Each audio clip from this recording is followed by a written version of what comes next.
आदाब के न्यूज़ 24/7 में आप सभी का स्वागत है। मैं हूं मुस्तफा। आइए अब देखते हैं मुख्य समाचार।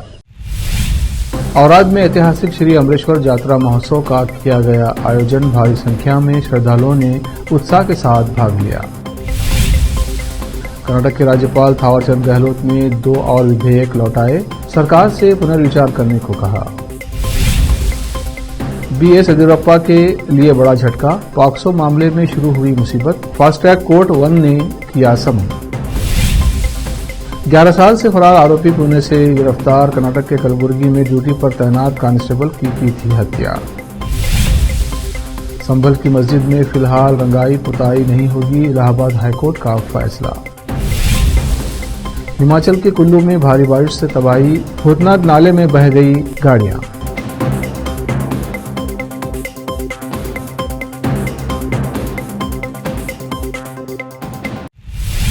अब समाचार विस्तार से। औराद में ऐतिहासिक श्री अमरेश्वर यात्रा महोत्सव का आयोजन किया गया और ये महोत्सव बड़ी धूमधाम से मनाया गया। हर वर्ष की तरह इस वर्ष भी नगर में भव्य रूप से पालकी यात्रा निकाली गई। इसमें श्रद्धालुओं ने उत्साह के साथ भाग लिया, पूजा की और आरती की, भक्ति अर्चना की। 28 फरवरी को सुबह 4 बजे रथ उत्सव किया गया। अमरेश्वर मंदिर से रथ यात्रा निकाली गई। ये रथ यात्रा बसवण्णा गली अग्निकुंड से ले जाई गई। इस यात्रा महोत्सव के अवसर पर बीदर जिला के सांसद सागर खंडे ने अमरेश्वर मंदिर आकर दर्शन किए और फूलमाला चढ़ाकर पूजा अर्चना की। इस यात्रा महोत्सव में तालुका तहसीलदार मलशेट्टी चिदरे, तहसील कार्यालय के अधिकारियों और पुलिस डिपार्टमेंट के लोग लगातार 4-5 दिन से अच्छा कार्य कर रहे हैं। इस यात्रा महोत्सव में आने वाले श्रद्धालुओं के लिए शहर के अलग अलग इलाकों में भोजन की व्यवस्था की गई थी। इस यात्रा महोत्सव में कर्नाटक, तेलंगाना और महाराष्ट्र से भी हजारों श्रद्धालु आते हैं और भगवान के दर्शन करते हैं। ये काफी सुखद है कि हर साल भक्तों की संख्या बढ़ रही है। इस अवसर पर तालुका तहसीलदार मलशेट्टी चिदरे, शंकर राव देशमुख, कुमार देशमुख, रमन वाडिया, डॉक्टर फैयाज अली, राजकुमार पाटिल, अनिल कुमार हेड़े और अन्य लोग उपस्थित थे। इस अवसर पर बीदर के सांसद सागर खंडे ने केपी न्यूज से बात की। और आज से केपी न्यूज के संवाददाता अलीम पाशा की रिपोर्ट। कर्नाटक के राज्यपाल थावरचंद गहलोत ने गुरुवार को राज्य सरकार को 2 और विधेयक लौटाए और इससे इन कानूनों पर पुनर्विचार करने और कुछ संशोधनों के साथ फिर से जमा करने को कहा। कर्नाटक सहकारी सोसाइटी संशोधन विधेयक 2024 और कर्नाटक सौहार्द सहकारी संशोधन विधेयक 2024 को राज्यपाल ने लौटा दिया, जिन्होंने कहा कि सरकार द्वारा पहले प्रस्तुत किए गए बिलों के लिए प्रदान किया गया स्पष्टीकरण नहीं था। पूर्व मुख्यमंत्री बीएस येदियुरप्पा के खिलाफ नाबालिग लड़की के यौन उत्पीड़न के आरोप में दर्ज पॉक्सो मामले में बड़ा मोड़ आ गया है। कहा जा रहा है कि येदियुरप्पा में परेशानी के लक्षण दिखने लगे हैं। इस पॉक्सो मामले में बीएस येदियुरप्पा को फास्ट ट्रैक कोर्ट 1 ने समन किया है। 15 मार्च को अदालत में पेश होने का समन जारी नहीं किया गया था। पॉक्सो मामले में संज्ञान लेते हुए नोटिस जारी किया गया था। बीएस येदियुरप्पा को हाल ही में इस पॉक्सो मामले में अग्रिम जमानत दी गई थी और वो गिरफ्तारी के खतरे से बच गए थे।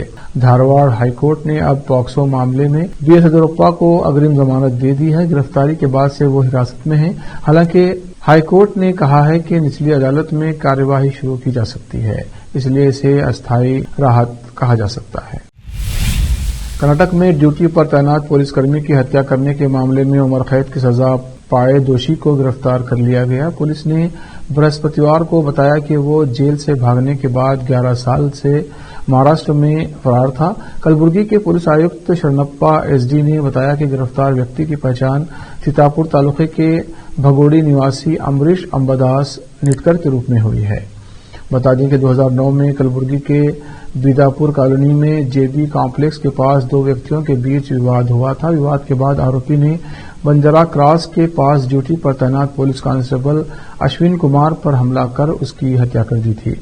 2011 में जिला सत्र न्यायालय ने अमरीश को उम्र कैद की सजा सुनाई थी, साथ ही उस पर 50,000 रुपये का जुर्माना लगाया था। पुलिस आयुक्त ने बताया कि बाद में कलबुर्गी सेंट्रल जेल में अन्य दोषियों के साथ झगड़े के बाद उसे विजयपुरा जिला सेंट्रल जेल में स्थानांतरित कर दिया गया था। 2014 में विजयपुरा जिला सरकारी अस्पताल में इलाज के दौरान वो स्टाफ की नजरों से बचकर वार्ड से भाग गया था। भागने के बाद विजयपुरा गांधी चौक पुलिस स्टेशन में मामला दर्ज किया गया था। अब वक्त है ब्रेक का, ब्रेक के बाद जल्द लौटते हैं। हिंदुस्तान के हर कोने में हम हैं मौजूद। 24 घंटे हालात पर गहरी नजर, खबरों से जुड़े चुपते सवालात और आपको दिखाता है धार्मिक, सामाजिक, राजनीतिक, लोकल और इंटरनेशनल न्यूज की सबसे बेहतर कवरेज जो आपको रखती है हर पल बाखबर। देश और दुनिया भर की खबर के लिए देखते रहें केपी न्यूज 24/7।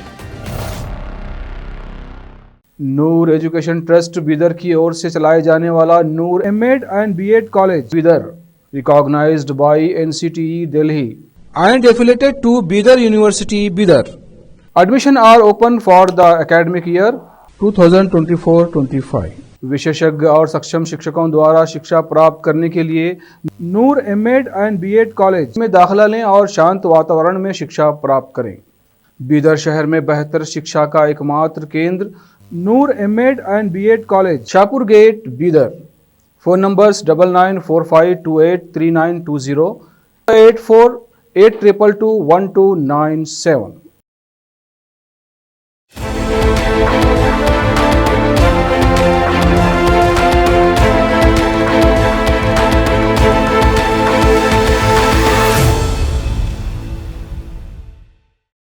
ब्रेक के बाद फिर एक बार आपका स्वागत है। देखते हैं अन्य समाचार। परिसीमन पर केंद्रीय गृह मंत्री अमित शाह के बयान को भरोसेमंद नहीं बताते हुए मुख्यमंत्री सिद्धरामैया ने गुरुवार को केंद्र से ये स्पष्ट करने की मांग की कि क्या ये परिसीमन नवीनतम जनसंख्या अनुपात या एल की वर्तमान संख्या के आधार पर होगा। बयान में सिद्धरामैया ने कहा, केंद्रीय गृह मंत्री अमित शाह का ये दावा कि परिसीमन प्रक्रिया में दक्षिणी राज्यों को नुकसान नहीं होगा भरोसेमंद नहीं है।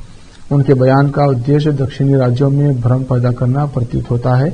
उनकी अस्पष्ट टिप्पणियों से ऐसा लगता है कि या तो उनके पास उचित जानकारी का अभाव है या कर्नाटक, तेलंगाना, तमिलनाडु, केरल और आंध्र प्रदेश सहित दक्षिणी राज्यों को नुकसान पहुंचाने का जानबूझकर इरादा है।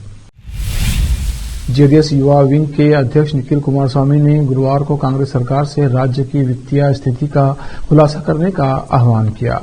गृहलक्ष्मी योजना के लाभार्थियों को पैसा जमा नहीं किए जाने की खबरों के बाद कांग्रेस सरकार पर हमला करते हुए निखिल ने कहा, कांग्रेस कर्नाटक में गारंटी योजनाओं के वादे के साथ सत्ता में आई थी, लेकिन पिछले कुछ महीनों से गृहलक्ष्मी योजना के लाभार्थियों को पैसा ट्रांसफर नहीं किया जा रहा है। अगर सरकार के पास पैसा नहीं है तो उसे ये स्वीकार करना होगा। जेडीएस युवा विंग प्रमुख ने यह भी मांग की कि राज्य सरकार एक कैलेंडर प्रकाशित करे जिसमें उन सभी तारीखों की प्रविष्टियां हों जिस दिन गृहलक्ष्मी लाभार्थियों को राशि हस्तांतरित की गई थी। निखिल ने कहा, अगर वे ऐसा नहीं कर सकते तो हम एक कैलेंडर लाएंगे और सरकार तारीखें चिन्हित कर सकती है। अगर लाभार्थियों के खाते में पैसा जमा नहीं किया जाए तो हम विरोध प्रदर्शन शुरू करेंगे। इलाहाबाद हाईकोर्ट ने भारतीय पुरातत्व सर्वेक्षण यानी एएसआई को संभल स्थित जामा मस्जिद परिसर की साफ सफाई करने का निर्देश दिया। हालांकि हाईकोर्ट ने साफ किया है कि संभल की मस्जिद में फिलहाल रंगाई पुताई नहीं की जाएगी। इस मामले में अब मंगलवार को सुनवाई होगी और इस दौरान मस्जिद कमेटी अपना पक्ष कोर्ट के सामने रखेगी। बता दें कि इलाहाबाद हाईकोर्ट ने एएसआई को 3 अधिकारियों की टीम गठित कर संभल स्थित जामा मस्जिद का तत्काल निरीक्षण करने और शुक्रवार सुबह 10 बजे तक अपनी रिपोर्ट सौंपने का निर्देश दिया था। अदालत ने कहा था, रिपोर्ट में ये जानकारी दी जाएगी कि क्या परिसर के भीतर पुताई और मरम्मत की जरूरत है या नहीं।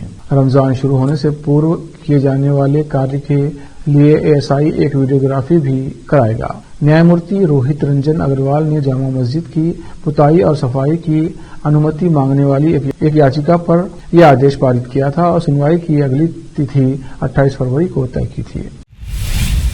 हिमाचल प्रदेश के कुल्लू से खौफनाक वीडियो सामने आया है। भारी बारिश के कारण भूतनाथ नाले में देखते ही देखते कई गाड़ियां बह गईं। इतना ही नहीं, कुल्लू के ही गांधीनगर में मलबे में कई गाड़ियां दब गई हैं। कुल्लू में 2 दिन से लगातार बारिश हो रही है जो कि अब लोगों के लिए आफत बन गई है। बारिश को देखते हुए कुल्लू में स्कूलों को बंद कर दिया गया है। कुल्लू के अलावा शिमला, चंबा, किन्नौर और लाहौल स्पीति में भी बारिश ने तबाही मचाई है। इन जिलों में भी स्कूलों को बंद कर दिया गया है। स्थानीय मौसम विभाग ने ऑरेंज अलर्ट जारी किया है। अब वक्त एक और ब्रेक का। ब्रेक के बाद जल्द लौटते हैं। हिंदुस्तान के हर कोने में हम हैं मौजूद। 24 घंटे हालात पर गहरी नजर, खबरों से जुड़े चुभते सवालात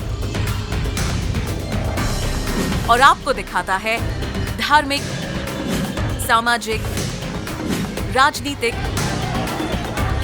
लोकल और इंटरनेशनल न्यूज की सबसे बेहतर कवरेज, जो आपको रखती है हर पल बाखबर। देश और दुनिया भर की खबर के लिए देखते रहें KP news 24/7। Noor education trust Bidar की ओर से चलाए जाने वाला Noor MEd and BEd college Bidar, recognised by NCTE Delhi and affiliated to Bidar University, Bidar. Admission are open for the academic year 2024-25। विशेषज्ञ और सक्षम शिक्षकों द्वारा शिक्षा प्राप्त करने के लिए नूर एमएड एंड बीएड कॉलेज में दाखिला लें और शांत वातावरण में शिक्षा प्राप्त करें। बीदर शहर में बेहतर शिक्षा का एकमात्र केंद्र Noor MEd and BEd college, Shahpur gate, Bidar. Phone numbers 9945283920, 8482221297।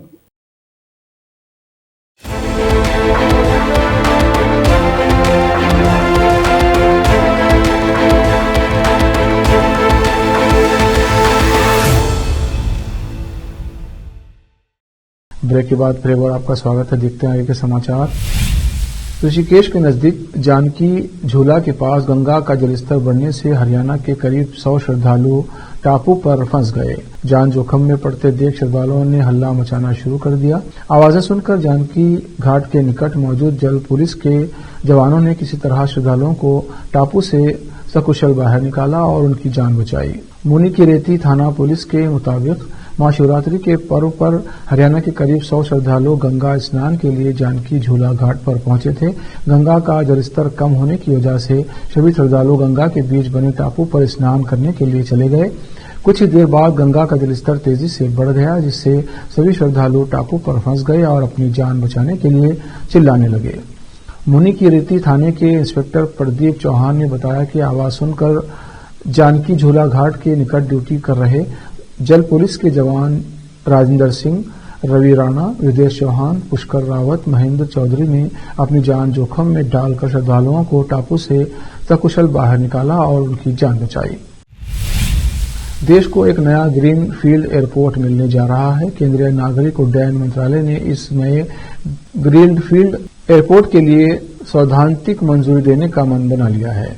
इस बात के संकेत उड्डयन मंत्री किंजरापू राममोहन नायडू ने गुरुवार को चेन्नई एयरपोर्ट पर आयोजित एक समारोह के दौरान दिए हैं।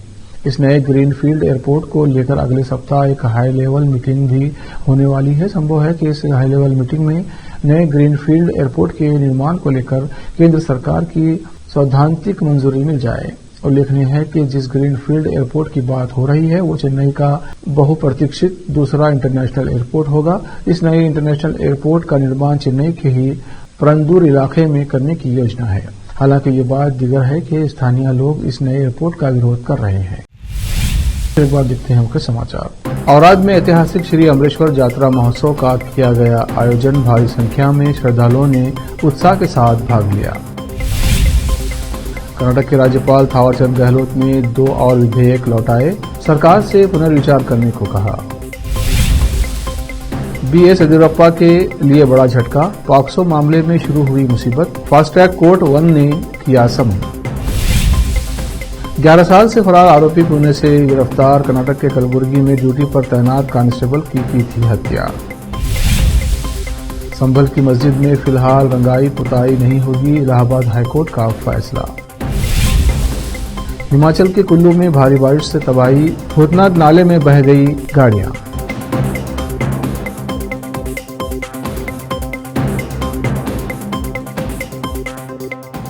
केपी न्यूज के इस बुलेटिन में इतना ही। देश प्रदेश के समाचारों के लिए देखते रहिए केपी न्यूज 24/7 और चैनल को सब्सक्राइब कीजिए, लाइक और शेयर कीजिए।